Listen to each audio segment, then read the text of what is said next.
भायखळा परिसरामध्ये मोहरम दरम्यान उंदीर मारण्याच्या गोळ्या वाटल्याचं समोर आलंय। फैयाज निसार प्रेमजी नावाच्या व्यक्तीनं 4 जणांना पेन किलरच्या गोळ्या असल्याचं सांगत चक्क उंदीर मारण्याच्या गोळ्या दिल्या। धक्कादायक बाब म्हणजे 4 पैकी एका जणाची प्रकृती बिघडली आणि त्याच्यावर सध्या उपचार सुरू आहे। संबंधित आरोपीकडून 14,900 गोळ्या जप्त करण्यात आल्या। या आरोपीनं उंदीर मारण्याच्या 30,000 गोळ्या मागवल्या होत्या, तसंच 50,000 किलो झिंक फॉस्फाईड देखील मागवलं होतं।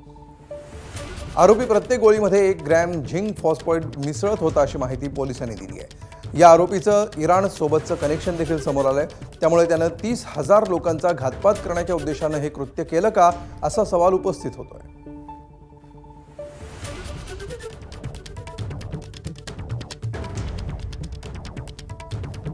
बोलण्यासाठी आपल्यासोबत जयंत मीना सर आहेत। सर, काल मोहरमच्या दिवसमध्ये एक व्यक्तीला तुम्ही पकडलाय, काय निष्पन्न झाला, कोण आहे तो व्यक्ती, त्याच्याकडनं काय काय सापडेलं आहे?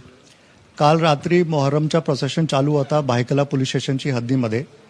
मुंबई पोलिसांनी त्या ठिकाणी एक व्यक्तीला विचारपूस केली, जो की कॅप्सूल तिथे वाटप करत होता आणि कुठली परवानगी न घेता तो वाटप करत होता, म्हणून पोलिसांनी त्याच्याकडे जे साठा होता ते जप्त केला। हे जे आरोपी आहे याला उचलला आणि मग त्याने कबुली दिली की त्याचा उद्देश या प्रोसेशनला टार्गेट करण्याचा होता आणि त्यासाठी त्याने 50 किलो झिंक फॉस्फाईड नावाचा जे पॉइझनस सबस्टन्स आहे त्याला ऑर्डर केला होता, त्याचा साठा करून ठेवला होता आणि 30,000 एम्प्टी कॅप्सूल्स त्याने ऑर्डर केली होती ऑनलाईन आणि त्याने हे सगळी कॅप्सूल्समध्ये 1-1 ग्राम झिंक फॉस्फाईड भरून लोकांना वाटप करण्याच्या जी साजिश होती ती केली होती। परंतु मुंबई पोलिसांची सतर्कतामुळे, हुशारीमुळे आणि मेहनतीमुळे हे खूप मोठे जे त्रासदी आहे, ही खूप मोठी जे दुर्घटना आहे ही टाळण्यात आलेली आहे। किती दिवसापासून तयारी करत होता, काय बॅकग्राऊंड आहे याचा, आणि हा आतंकी कृत्य नाही का? अटक आरोपीचं नाव फैयाज प्रेमजी आहे, वय 39 वर्ष आहे, राहणार विमाननगर पुण्याचा आहे।